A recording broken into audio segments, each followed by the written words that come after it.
lot of privilege in my life, and I just was thinking about, I grew up in Illinois, so you get a lot of coverage about Chicago and about all the neighborhoods in Chicago that are really underprivileged and shootings and that kind of thing, and it just really got to me by the end of the day. And so I turned to a colleague friend of mine. She's now, she's African American and a minister in New York City. And I said to her, I'm like, this is just driving me crazy. What can be done about this? Why are these children growing up in these neighborhoods where some stray bullet happens to kill you? I mean, there's all this stuff going on. Why don't we just do something? We send troops into places all over the world, and can't we just send in the National Guard and have them stay there for like a decade or something and just keep the peace so these kids can have a life and grow up and have something that looks like a childhood and then work on the schools? Well, she looked at me like I had rocks for brains and kind of said, Jim, think about that a minute. Every time we have a history of sending in the white troops into black neighborhoods, and it usually doesn't turn out too well. It was one of those kind of duh moments where my whiteness just really showed through and hadn't even given it a thought. But I said, okay, my bad, sorry, but what is anybody doing? Is there no hope? Is this just the way it's going to be forever? And I said, who's doing something about it? And Kimberly turned to me and she goes, it's the grandmas, it's the grandmothers. And well, I grew up with no grandmothers. They'd already died by the time I was born. And so I didn't quite understand what she meant. And she said, it's the grandmothers, Jim, that sit on their front porches in the intersections where there might be a lot of drug trafficking going on. Because even as rough as those neighborhoods can be, there's still respect for the grandmothers. And the grandmothers will keep an eye on the street that night or that week to try to prevent some of this from happening. And that really struck me. It was an answer I hadn't expected at all, which once again speaks to my whiteness and the fact that I am not part of that world whatsoever. So that was I probably learned more from that conversation with her than I did from the whole instruction the whole week. But that also led then to more formal instructions, which we talked about that week and at other times in seminary. So Jeff, if you want to forward to the next slide, please. So there's a book that I wanted to bring to your attention. It's by Monica Coleman. It's called Making a Way Out of No Way, and it's a womanist theology. It's by Fortress Press in 2008. So Monica Coleman is an associate professor of constructive theology and African American religions at Claremont School of Theology, which is in the Bay Area, although it's rumored to be moving to Portland, but it's United Methodist Seminary. So what I see from Beyonce, and we'll talk about that in a minute, is really grounded in womanist theology. So you're saying, what is womanist theology? So let me unpack that a little bit. And these are quotes directly from the book. Womanist theologians interpret the concept of salvation within the Christian tradition, so clearly Christian, but in light of the experiences of African American women. So what they do is they have an unflinching commitment to reflect on the social, cultural, and religious experiences of black women. Now, it's a form of liberation theology, but it's a little bit narrower and deeper. So they aim for the freedom of oppressed peoples and creatures, just like all liberation theology, but it's specifically had some more goals, the goals of survival, of quality of life, and the wholeness to black theology's goals of liberation and justice. So this month, to ladder up to the theme, it's trust. And I put in the little blurb in the newsletter on what this sermon was about. It's about African American women and their unending trust in these goals: survival, quality of life, and wholeness. And so that's really what this womanist theology, in a way to view the message of Jesus and the Christian gospel in that context. Now that's coupled with somebody else, and I'm not sure if anybody's ever talked here about process theology, so I'm not going to unpack a whole ton of stuff today, but you need to understand Alfred North Whitehead is the creator of process theology. And it's important in this context. Process theology believes that everything is rooted in the past and what's possible and then what we do with those things. Okay, and so that's tied to this in this way, that the past is really, in African American context, the ancestors. So you get back to kind of the grandmothers or the ancestors even before that, and that comes from Western African Yoruba religion, where in that faith tradition, the whole problem, if you think of religions as we're facing this problem as a human being, and what does that religion help you solve? The problem there is that people don't know their way in the current world. They can't find their way, they don't know what path to take, and there's a lot of focus in the Yoruba religion in contacting the ancestors and let the ancestors speak to help you find your way in this world. So that, of course, came to America through the African American slave trade and very heavily influenced in this Christian tradition to come up with a blend of Christianity that is very much focused on ancestors and grounded in both. So it also talks about, it's a theology that asserts that those who have died have never left. And the past shapes how the world is that we live in today, and we should be open to lessons from the ancestors to creatively transform and then help us transform the world. So this process theology, past, what's possible, and what we do with those things, that kind of covers the past in this space. What's possible in this theology, that's God's job. God's job is to help open our eyes and make us aware of what's possible in this world to help find the paths, to find our way. The book is making a way out of no way, to help us find our way out of no way, and then what we do with those things. And this is why process theology often appeals to Unitarian Universalists, because generally Unitarian Universalists feel that we have the agency and power to change the world or to help change or make a difference in this world without intervention from some other force outside of us, a supernatural being, a God, a deity, what have you. And that's what process theology is saying here too, that take the past, take what you have, let God show you what's possible, and then it's up to us to figure out what path to choose and to try to enable a difference. So that's why process theology is important here. And then one more thing is the confronting of evil. There are a lot of religions that talk about the whole world is evil. Everything's evil, and we are just a pawn in this battle between good and evil, and there's not a lot we can do about it on this earth, so we're here to just wait for the next life and what comes after this. Well, this is also a theology that says that's not the way it's going to be. We simply accept that evil is a part of life, it isn't all of life, and that what we're here to do is figure out ways to overcome those evils. And this is where you get into systemic evil and slavery and oppression that's happened over and over and again. So that's kind of in a nutshell. I got the book on the floor over there if somebody wants to read it. But Monica Coleman, an incredible theologian, and talks a lot about other theologians like her and really talking about this subject. But the idea is making a way out of no way. To me, that speaks to a group of women, African American women, who trust that there is a way out of no way, and they trust in their own survival. So, why am I talking about Beyonce today? Well, like I said earlier, if you're like me, I knew Beyonce existed. I knew that she seemed to be very talented and very popular, and she was on the Super Bowl on the main stage a couple of times and that kind of thing. But I didn't really know much about it until I was working with some folks who admittedly are a lot younger than me and were very impressed by Beyonce. And so it made me take a little bit more notice. And then an article kind of crossed through my news feed that talked about Beyonce and the sacred, which is really what I titled my sermon today, which then as a minister made me really sit up and take notice.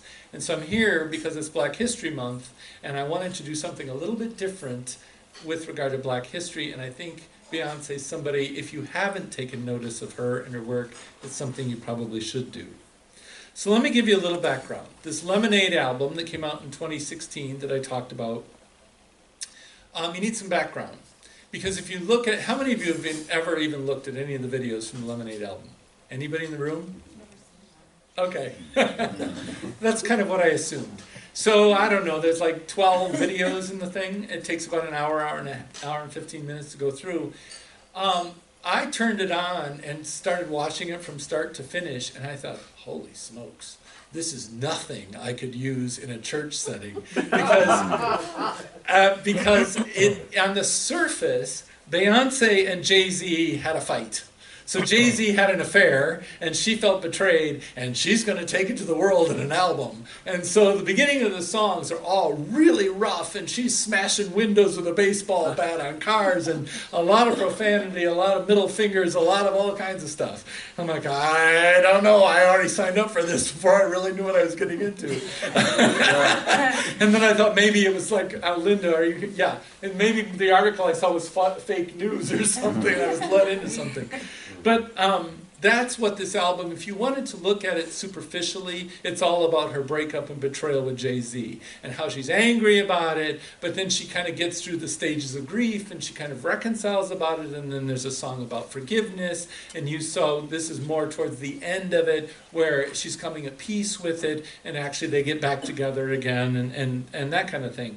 But if you look at the album deeper, and the other book I have, the Yellow Book, kind of went into it in a lot of depth, talking about what's the hidden message here. It's actually quite a profound work of art.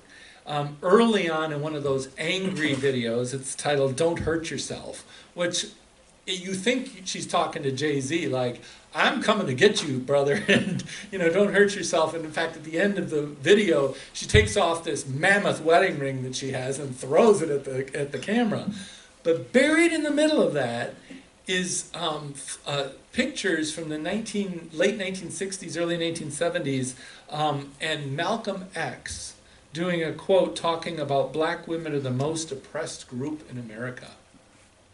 And it made me stop and think about that. And these authors kind of go on and talk about it, that not only are African Americans oppressed and have been so on this continent for 500 years, but within African American culture, the women are often quite oppressed and have to kind of just take it. And so it's kind of surprising then that it's the grandmothers that have lived through all of this that are the ones that continue to carry on the culture and hope for a better world and a better future coming up. And you saw the picture of Hattie, and I think, is that the next picture? Next slide. Yeah, can you flip? Yep. Thank you. So you saw a picture on there and a quote. So this was Hattie. Hattie is Jay-Z's grandmother, and this was her 90th birthday. And she's getting up and talking about her life, and she said, I was given lemons, but I made lemonade, and that's where the name of the album comes from. And then in these videos, Beyonce pairs it with Blue Ivy, which is the daughter she had with Jay-Z, the first daughter, and that's obviously the little girl in the video there. And there's a lot of imagery, and then it talks, and if you read up about it, it's that idea of the ancestors and what these grandmothers had to put up with. She wants a different world for women, for her daughter in the future. And Beyonce is sort of this medium between the two worlds, that this is what the grandmothers had to put up with, and I'm a strong feminist woman, and I'm going to make a stand here so that my daughter doesn't have to put up with that in the future. And so that it's a really profound message, especially visually, as we're going on. And then, if you want to flip to the next picture, Beyonce, I saw a lot of quotes that everything in this video was very, very intentional. And she goes on to highlight or have spotlights of women in current society who have been oppressed, and to try to lift them up and lift their spirits. And I want to acknowledge the source of this. It was actually from Teen Vogue, 12 Notable Faces in Beyonce's Lemonade Video, and it's an article by India Hill in 2016. So these are African American women who have been harshly criticized because of their blackness or because of their womanness. So I'll just name a few of them, and I'm probably going to be pretty bad at pronunciation sometimes, but I'll try. There's Zendaya. She's an actress, dancer, and a fashion icon, and she was being challenged about her blackness from each side. In some cases, she wasn't black enough, and in other cases, she got criticized because she wasn't white enough. There's Amandla Stenberg, excuse me. She's an actress, feminist, and filmmaker, and I thought the face looked familiar, and then I read she was Rue in the first installment of the Hunger Games movies. And she speaks out on a lot of things that make people uncomfortable, and one of the things she is known for is she always has the natural afro, which she gets criticized a lot for. But she wears it because of her blackness, she says. Then Winnie Harlow. Winnie Harlow has a skin condition. She's African American and black, but in some places around her lips and her eyes, the skin is much lighter. And so she actually was criticized because people were imitating her, and they thought she should be critical of it because it was like blackface or cultural appropriation. And she said, no, I think it's a form of appreciation. So she's in the video, it said, because she feels like she's very comfortable with her skin and her image to the world. And then the one that's probably the most famous, at least for me, was Serena Williams. She's in the video. And, you know, she's obviously a 6-time Wimbledon winning tennis player, but she was very criticized for her masculine build and her attitude. And I did not know this because I don't pay enough attention. She was criticized for being named Sports Person of the Year over a horse. And so Serena is in this video, and the quote is, she's embracing her curves and lemonade as she dances proudly with Beyonce in the film. And then there's a little girl. She's not as little in this picture now, but her name is Quavijane. And if you don't know Quavijane, she's the youngest person ever to be nominated for an Oscar. She was the African-American Little Orphan Annie, and was very much criticized because they cast someone that wasn't white as Annie. But then, what really struck me in the videos, if you want to go to the next one, is the mothers. So here you have Leslie McSpadden, who's Michael Brown's mother.